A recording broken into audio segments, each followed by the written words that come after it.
Good morning, everyone. It's your old friend, Dr. Andrew Michaels. I just put a video out a couple days ago, but I felt compelled to put out a new one. And this one has a lot of things about it that's going to be special. For one, we're going to do a little camera edging, as requested last time.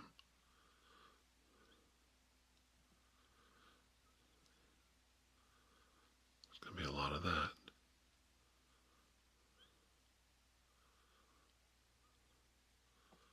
So if you like that, plan on seeing a lot of that in the video.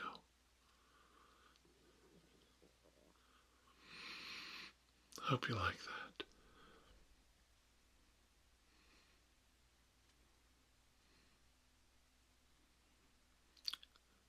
I know I do too. A little bit of edging goes a long way. But we're also going to do a little bit of this.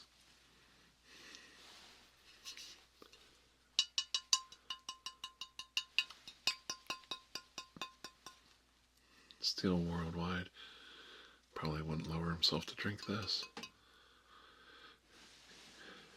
I have a request to talk about loss and how to deal with it. Put the frost on that son of a gun. 40 ounces, baby. Milwaukee's Best Ice. 5.9%. Classic American Malt Liquor.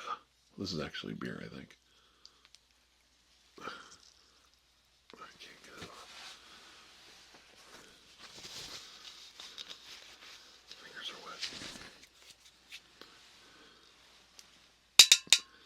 Crack it on camera.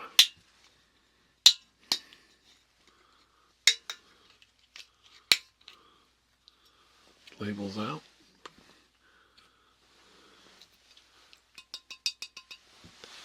Labels out. This one is for you, Chazer.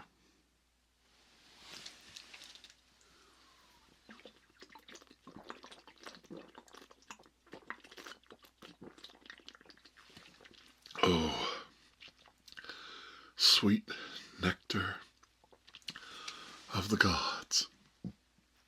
I haven't had a beer in a very long time, and this is icy cold, as you can see from the frost on the bottle.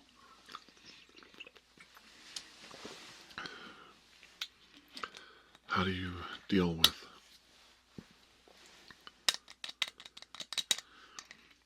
with loss in your life? Major loss. Crippling loss.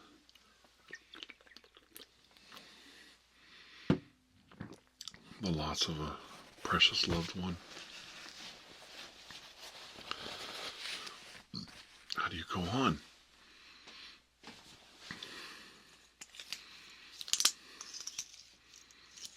Well, how do you?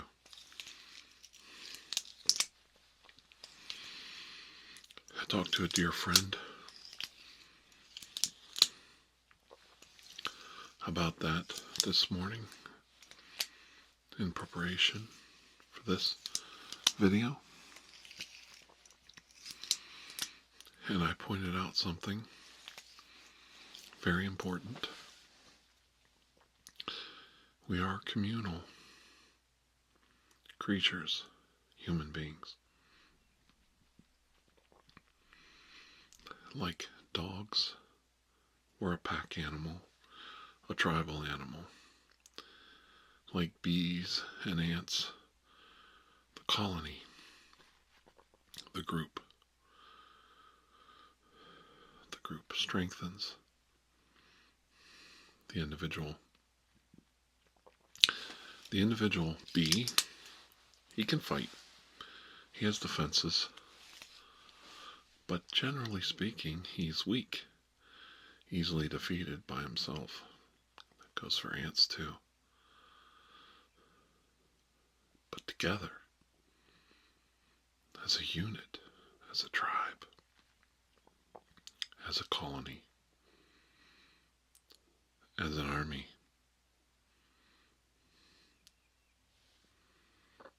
they are strong, and they defeat all of their enemies. Tracing the edge, tracing the edge, edging, edging and drinking malt liquor. Actually, Milwaukee's best ice is not a malt liquor, it's just a beer, it's an ice beer. But in a 40 it counts.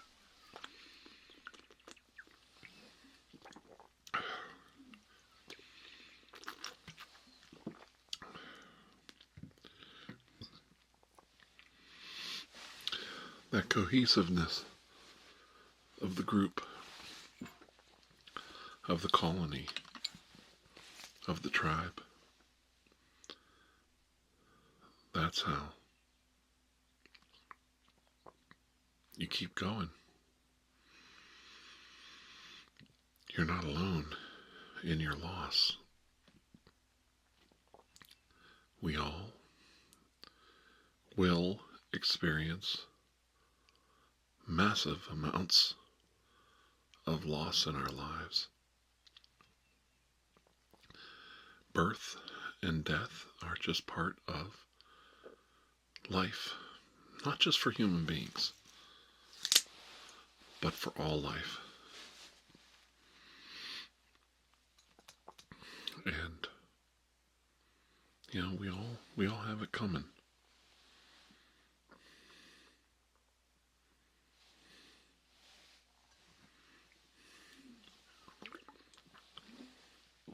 Some people fear it, but I take solace in it. That I'm going to do a good job here. I'm going to do a good job. And when my job is done, when my time is over,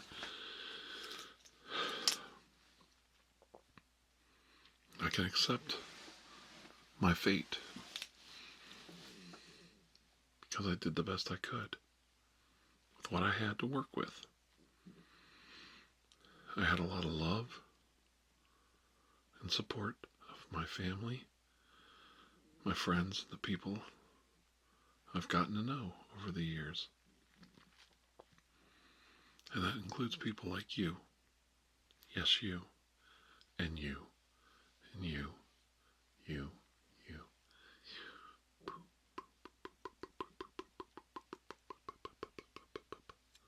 I like this.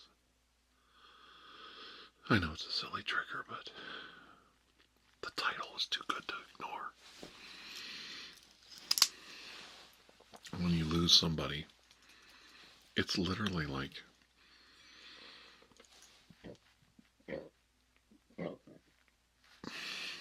standing on the edge.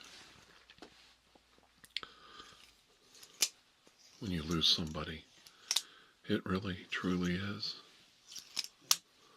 like living on the edge, a precipice, standing on a cliff right in front of you, surrounded by friends, family, people telling you, sorry for your loss, sorry for your loss, sorry for your loss. Tell me I'm wrong. Tell me I'm wrong.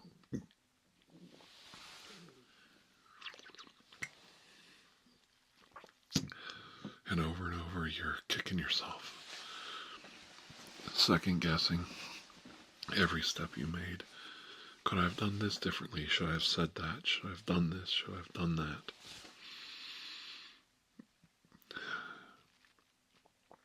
I got news for you. Nothing any of us would have done would have changed the outcome. It's just part of nature. We live, we're born, we live, and we die. We do the best we can. I think people really do. They do the best they can with what they have. I really believe that. And when your day is done, you move on. And the way I take solace in it is people have been alive on this planet for thousands and thousands, tens of thousands of years. And the tribes keep going. People keep going. It's not my turn to have loss, it's your turn. You know who I'm talking about. And this person is suffering more right now than any of us can fathom and imagine. And they've lost somebody so close. How do they go on? How do they just pick up and go on? And my answer,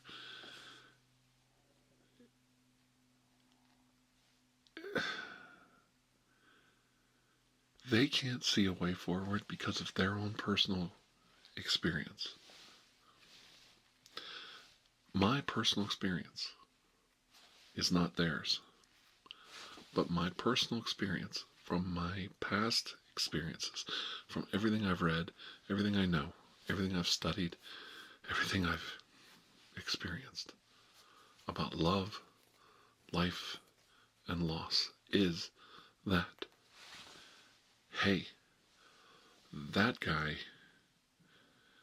he had a loss like me years ago. He's still going. And she's still going. And that guy's still going. And those people over there are still going. And those people there are going. And I've got to think to myself, they found a way forward. Did they find a way forward? Or is it just the order of things?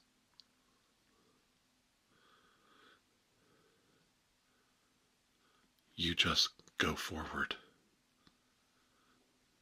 You get up. You pull your pants on. You put on a shirt. Tie your shoes. And you just get going. There's two things in this world that are constants. You either get busy living or you get busy dying. Both suck. And both include pain.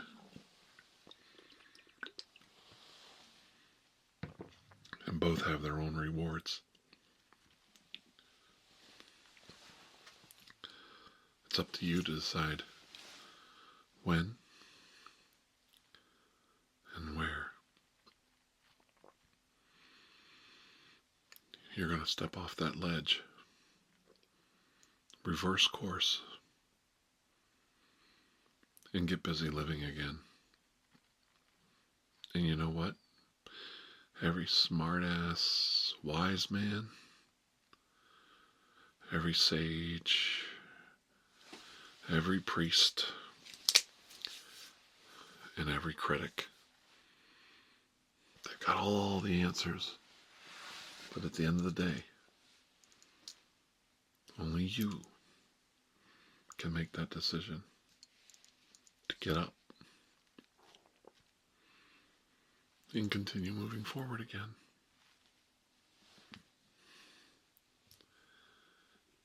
And I know you'll do it because it's been done over and over again, over and over again, year after year, day after day. We pass it from the last generation to the next. People find a way forward. They just move on. I know I've said this before in other videos, but I'm going to say it here again. A dear friend of mine died of cancer years ago. She was a precious lady, and my family loved her deeply. She was like family. And she passed away from cancer. And it was pretty hard. It was rough. It was dragging my wife out of that nursing home. The last time we saw her, the last day we saw her, right before she went. Dragging her out of there. Making her leave. Because there was nothing left to do. Nothing left to do but cry. And you know what? That's something. There's nothing wrong with crying. There's nothing wrong with expressing a broken heart. There's no shame in that. Edging it now. Tracing a circle. But it's a square. Did you know that?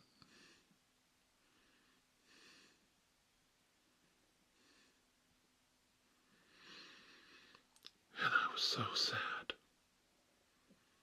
But I remember, right before we left the room, I leaned in and I told my friend, I said, we're right here. I don't want to say her name. We're right here, and it's going to be all right. It's going to be all right. Don't worry, it's going to be all right. And she sat up in the bed, put her arms out, tried to talk, tried to speak, tried to reach out for us. It was so dramatic, so strong. The human mind is so powerful. The human body has no limits when the will is strong, when the mind is strong. Nothing can stop a human being. They'll find a way. They'll find a way. I know that now. The reason human beings can never truly be defeated is they'll figure it out. Their mind is strong. They'll figure it out. They'll find a way.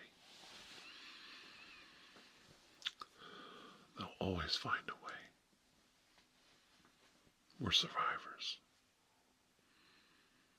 But there comes a time when we all have to make that choice.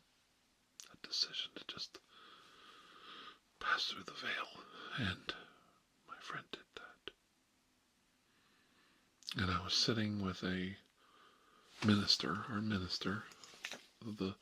At that time, we still attended church, and I don't do that anymore. I don't go to church anymore. I don't want to talk about that right now, but I don't have any interest in it. And we were still attending a church, and the minister was doing the funeral, and he was very old. He was a very old, semi-retired man. And he was, I think, 83 or 85 at the time. But he was an elderly man, but still spry and in great shape. And we were sitting there talking, and I was discussing some of the things I just told you about the human spirit, the strength and mind of those who just never give up. He shook his head, and I just told him, it was so hard. I have to admit, we were sitting there just having a cup of coffee, just having a drink. I think we had ate, and we were just sitting there talking, just having a drink. A soda, coffee, punch. I don't even remember. And he just shook his head, and he just so solemnly, so honestly said, I've been to 1,000 funerals. I've outlived almost all my family. I've been to 1,000 funerals. And it never gets easier. Every one of them is just as hard as the last one. It never gets easier. That sounds defeating. That sounds hopeless. Now, stay with me. That sounds like a defeatist attitude. This man wasn't speaking to me as a Christian, as a religious minister. This man was speaking to me as a human being. I assure you, the look in his eyes, the stare, that 1,000-yard stare of seeing all of his past before his eyes, all the ones that fell before, all the places he had been before, all the people he had lost before. 1,000 funerals. Doesn't get easier. The first one is just about as hard as the last one. And he was speaking to me, and I'm speaking to you as a human being. This was not a defeatist moment. This was not a resignation to the fate that we all have in store for us. This was not an absolute end.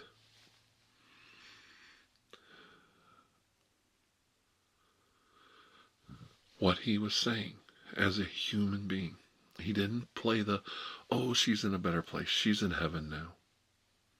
Oh, she went to a higher calling. Oh, she went to a new body and a new place in heaven.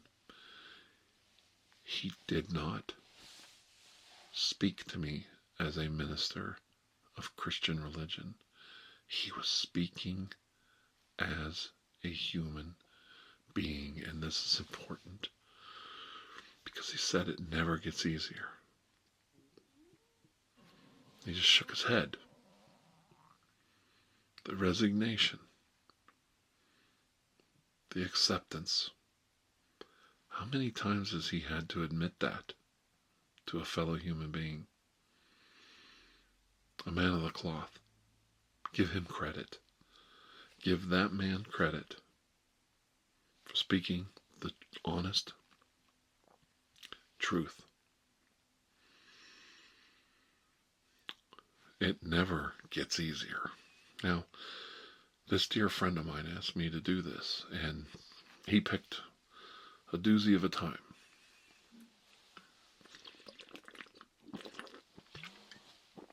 Without you guys feeling an ounce sorry for me, not 1 ounce, I won't have it. Right now is not the best time for me to be sipping a beer with an old friend like you. Cheers. Cheers, my friends. Let's all have a drink for those we've lost before.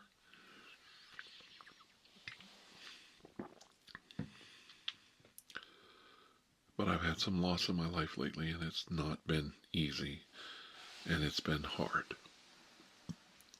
But it's not about me, and it's not about those 1,000 people that minister lost over the course of an 85-year life.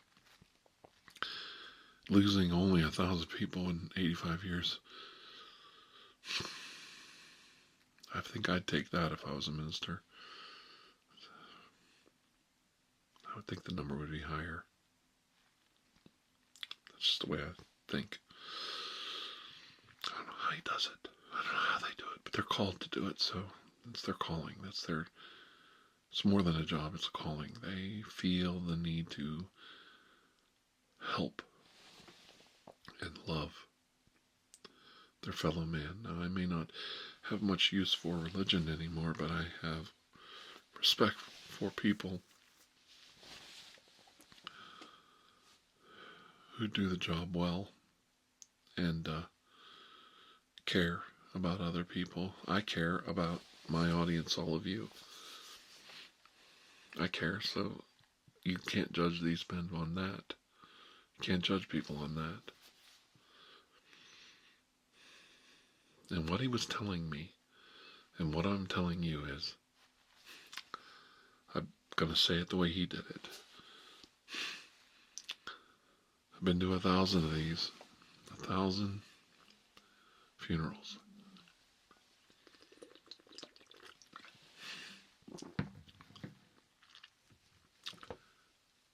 And it never gets easier.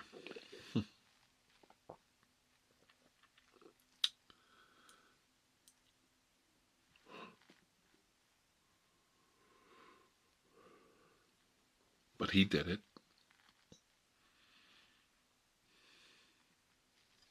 He lost his mom, his dad, his grandparents, his siblings. He lost his first, I think even second wife. I think he was on his third wife. He had outlived them all. He outlived his own children. He was even outliving some of his grandchildren. The man was, at that time, 85 was very old. This was 20 years ago.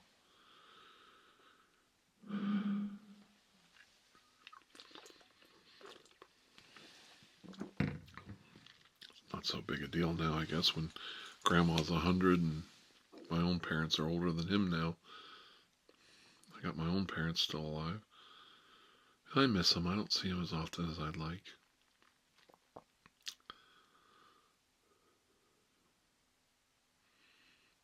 They're still spry and running around. Funny.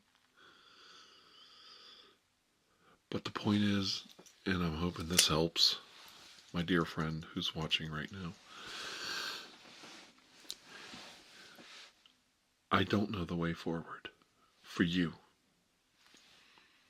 I know the way forward for me. I sit down. I turn on the camera. And I do my little dancing monkey routine for all of you. And I keep going.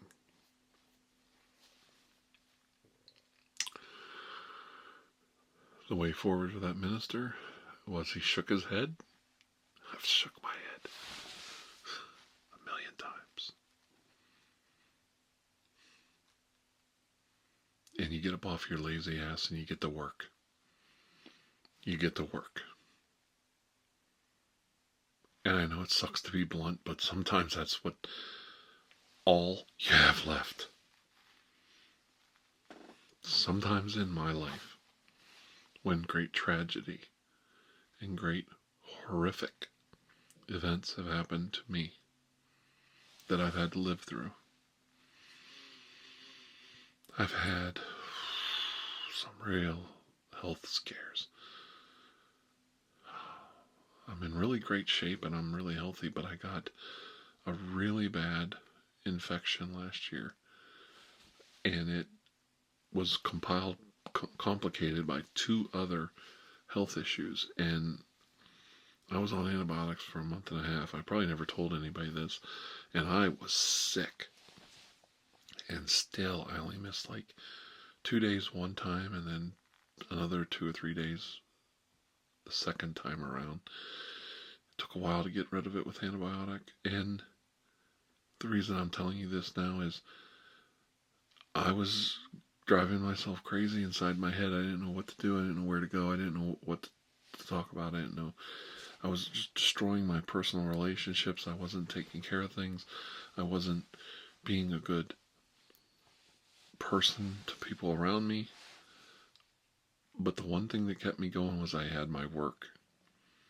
Not a lot of video work. I was actually too sick to do a lot of that. But when I felt good and I felt right, I did it. But what I'm talking about is I went to my job. I only missed a few days of work. I had a life-altering illness. And instead of sitting on my ass, feeling sorry for myself,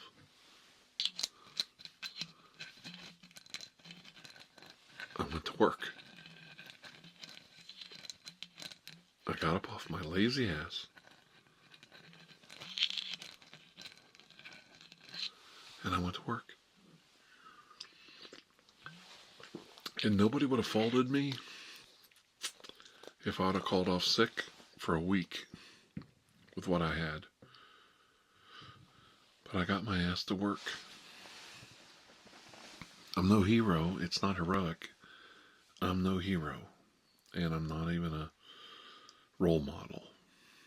I'm just a guy telling you, I did it, broken down, beaten, worn out, sicker than a dog. I did it. Something inside my crazy mind told me to get up off my lazy ass and get to work. Don't quit. Don't give up. Don't surrender to this. Don't let it beat you.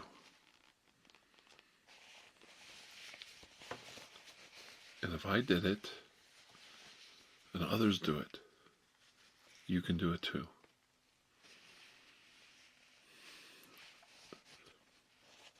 You can do it too.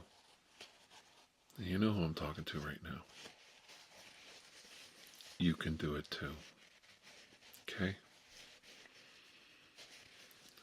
And I hope this doesn't come across as tough talk. And it's not meant to be. I'm your friend, Dr. Andrew Michaels, and I'm here to help you. And right now, this is all I got. This is all I can do to help.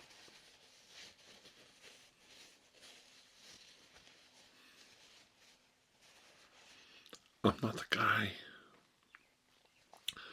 who's going to do the heavy lifting in this loss in your life. The person who's going to do that is you. And I'm not going to be there to help you get up. But there's others who will. And you're going to have to lean on them a little bit right now. And you're going to have to be brave. And you're going to have to be strong.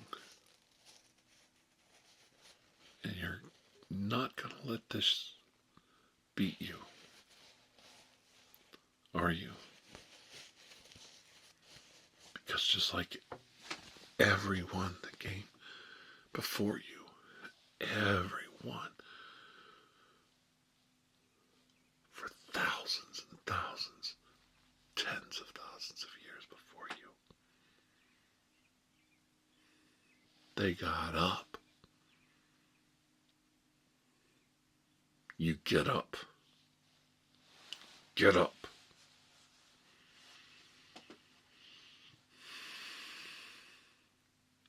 You get up.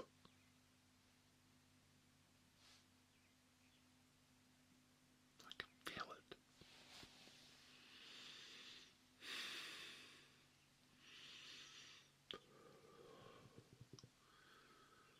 I can feel it. Get up.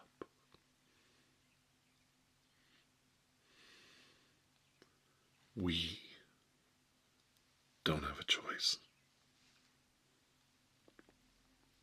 Get up. This isn't a you problem. It's an us problem.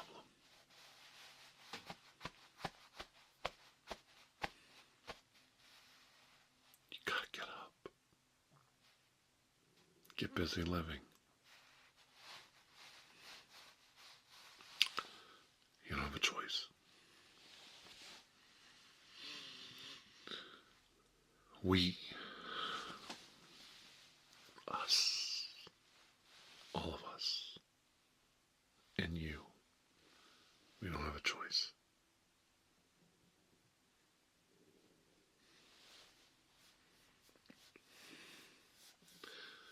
I think about the courage it took my dear friend in his moment of loss,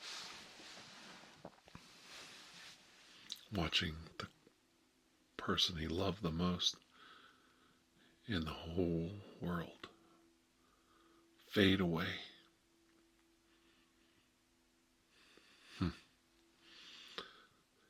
slowly fade away and then go away, gone. And the courage, the guts, my friend had to sit down in front of a computer and write a request.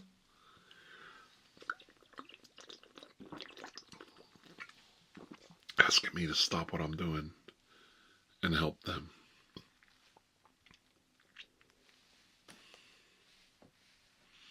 You already are doing the job, man. God damn it, you got strength, buddy. You may not know what to do in the moment, but you were smart enough to ask for help. You got balls. I salute my friend.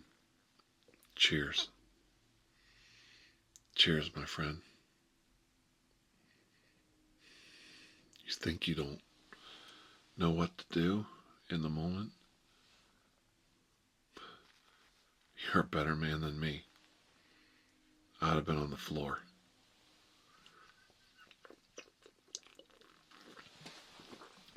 I'd have been on the floor asking what to do. You deserve this. Labels out, my friend. Labels out.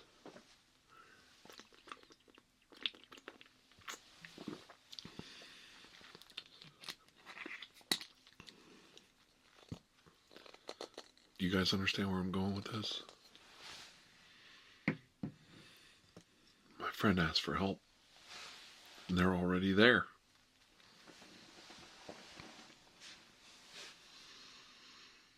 They're already making hard decisions, moving on, leaning on those around them, asking some guy on the internet they've never met that's just poses as a doctor on TV, spews all this crap, and does little tiny triggers to make everybody get tingles in their little brain.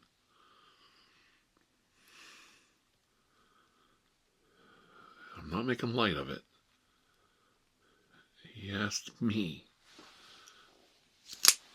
to be his friend, own up to what I say I do, and help him. And gosh darn it, I stopped what I was doing, and I did it, and I don't want anything for it. I want you to know that's how you go on. And it could be, oh, you're so, take it apart, dissect it, mock me, I don't care. That's how you go on. And I didn't do it. He did it. They did it. You did it. You got up off your ass. And the minute you sat down in front of that keyboard, brother, you're already halfway there.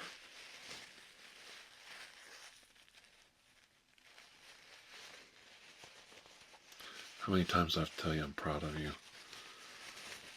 And I know your family. And I know your mom. I know. Because I'm a parent. I know. I know your mom is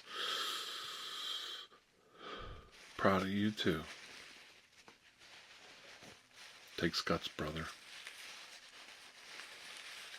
Takes guts. And you got guts. Yeah. So, Cheers. Cheers. For my pal. Maybe someday when I go to London or Sydney or New York or Cleveland, Ohio, some of you can stop by. Find me sitting on a park bench in the middle of a square. I've done it before. And I promise all of you sitting here right now, I'll do it again. Find this old timer sitting on a bench, watching the world go by. And you can walk up and say hello and talk, and I won't let you thank me for too much. But I will go have a beer with you, just like we did today. Been a long time since I had a beer. But I did it for a friend.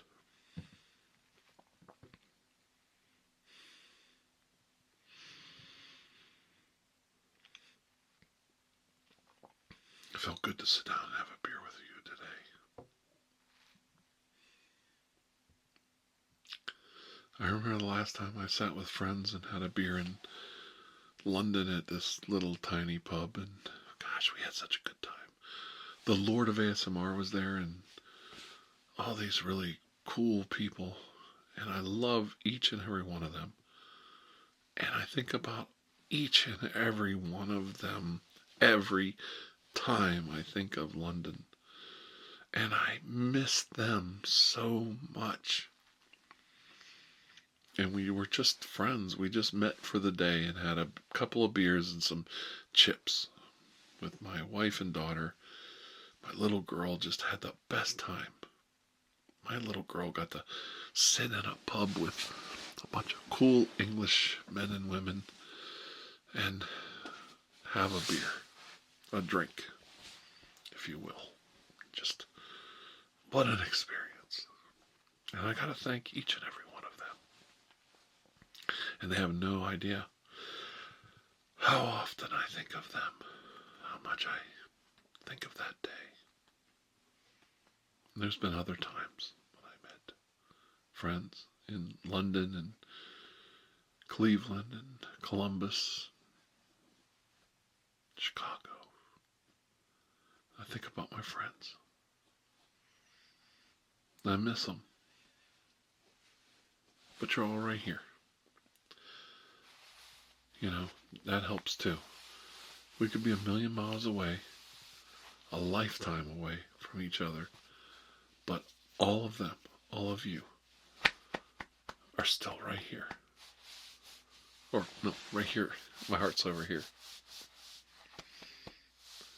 In my heart. And I think about them often. And I miss them.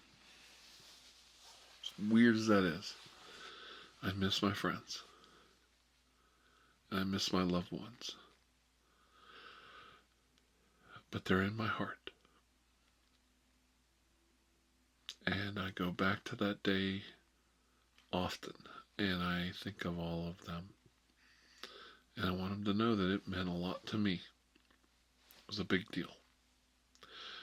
I met a lot of my heroes in my life, and there's an old saying, don't meet your heroes, because it is quite disappointing, and it can be.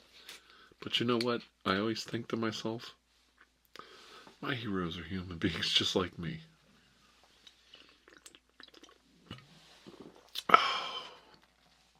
So just have a beer, say cheers.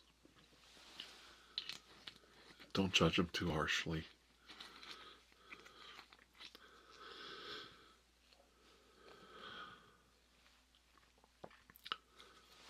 I hope I was there for you. Because you certainly were there for me. So as weird as it sounds, I could do no less. I could do no less. for you. Because all of you have always been there for me. Boy, that means a lot. How could I do any less?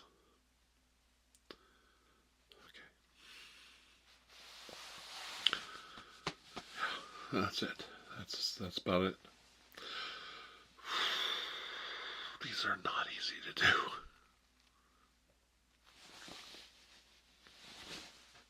A lot of stuff going through my mind. I love you guys. You guys are, I have the best. I have the best audience. It's not the biggest, but I have the best audience. You guys are awesome. I have the best audience. I have the best audience. You guys are the best. I have the best family too. My family's strong. My children are strong. They're independent. They're not perfect, and neither am I, but they're strong. They're strong. And we're going to go on. Because that's what you do. Okay? All right. I have to go now. So, Chazzer, cheers, mate. As I said in the beginning, I'll say now. Cheers, mate. Labels out for Chazzer.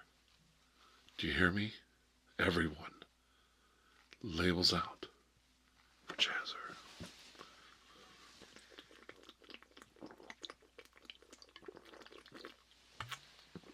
Oh, that's some good shit.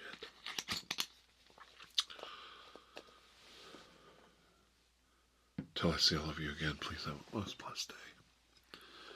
Know that I care about you very much. I love all of you very much.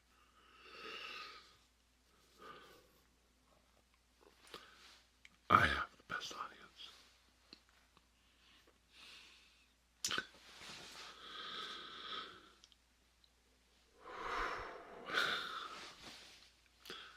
Look out, I'm having the vapors. Try not to burp. Take care, and I'll see you soon. And I happen to have found 2 Colt 45 40s. So we're going to have a Two-Fisted Friday one of these days soon. But this took precedence. So be patient, my friends. Be patient. Cheers.